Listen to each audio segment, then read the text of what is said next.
People online say the Serbian Dancing Lady is just a meme, just another creepy internet story meant to scare people scrolling late at night. But that's not what the police officer told me. He told me something very different. He told me that if you ever see a woman dancing alone in the street late at night in Serbia, you should keep walking. And whatever you do, don't let her see you watching, because the moment she stops dancing means she has already noticed you, and that's when the real problem starts. 3 years ago, I was driving through southern Serbia on my way to Niš. It was late October, one of those cold nights where the fog clings low to the road and the countryside feels emptier than it should. I had been driving for hours, passing through small villages that looked almost identical in the dark rows of silent houses, dim yellow streetlights, buzzing overhead, and long stretches of road where you start to feel like you might be the only person left awake in the world. Around midnight, I stopped in a small village to get gas. The station was closed, but an old man was standing outside the shop next door, smoking a cigarette. I asked him if there was another gas station nearby. He pointed down the road and said, 20 minutes that way. Then he paused for a moment and added, "Don't stop if you see someone in the road." I laughed because I thought he meant drunk villagers, or maybe stray animals. But the old man didn't laugh back. He just looked at me in a way that made my stomach feel strangely heavy. Then he said quietly, "Especially if she's dancing." I didn't think about it again for almost an hour. By then, the road had become completely empty. No houses, no lights, just fields and dark trees stretching endlessly into the fog. My headlights barely reached 30 meters ahead of the car. That's when I saw something moving in the road. At first, I thought it was a plastic bag drifting in the wind. But as I got closer, I realized it was a person, a woman. She was standing in the middle of the road, and she was moving slowly, her arms lifted slightly above her shoulders, as if she were performing some strange dance. Her feet slid across the asphalt in small dragging steps that didn't look like any kind of dancing I had ever seen.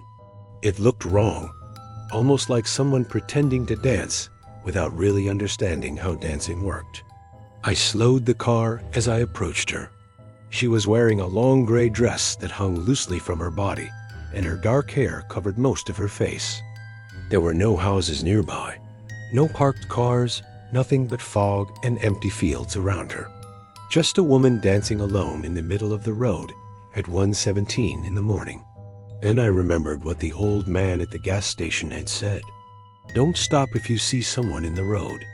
A cold shiver ran slowly down my spine. So I did what I thought was the smart thing and steered the car around her. As I passed, I glanced at her through the passenger window. That's when I realized something strange. She wasn't dancing randomly. She was moving in a circle. And the entire time she was facing my car, even as I drove past her, even as the headlights slid away and the darkness closed behind me. Her body twisted unnaturally, so her face remained pointed directly toward the car. I couldn't clearly see her eyes, but somehow I knew she was looking straight at me. I kept driving for about 10 seconds before curiosity got the better of me, and I checked the rearview mirror. The woman was still standing in the middle of the road, perfectly still now. She wasn't dancing anymore. She was just standing there, watching the car disappear into the fog. And then she started running. At first, I thought it was impossible, because she was far behind the car, far too far to matter. But the shape in the mirror was getting bigger, fast. Her arms were still raised in that strange dancing position as she ran, her steps jerking unnaturally like a puppet pulled by invisible strings. I pressed the gas pedal harder, and the car accelerated to 80 kilometers per hour, then 90, then 100. Still, the figure in the mirror was getting closer. My heart started pounding so hard, I could feel it in my throat. No one runs that fast. No one runs like that. And then I noticed something even worse. She wasn't running normally. She was still dancing while she chased the car.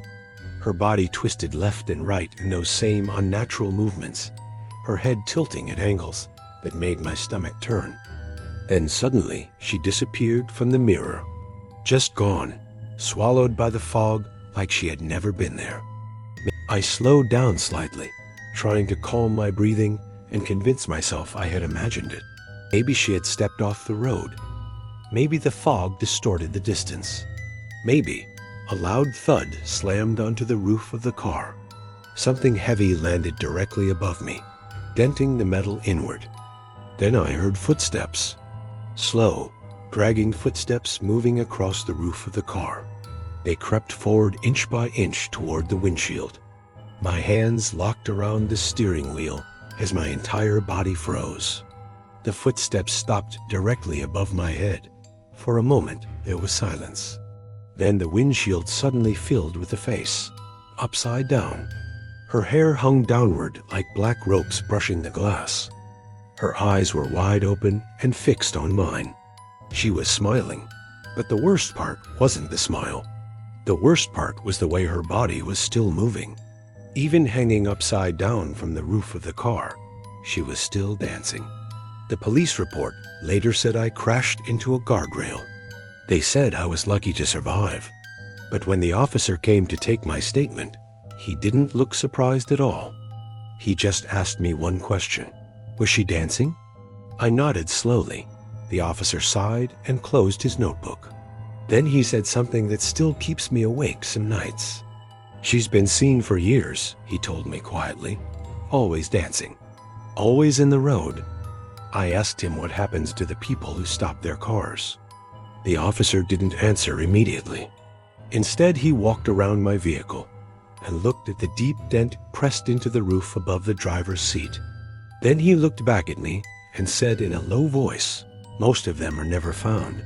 And sometimes when I'm driving late at night and the fog begins to crawl across the road, I feel the urge to check the rearview mirror again, just to make sure she isn't there, dancing somewhere behind me in the darkness, waiting for the next car to slow down."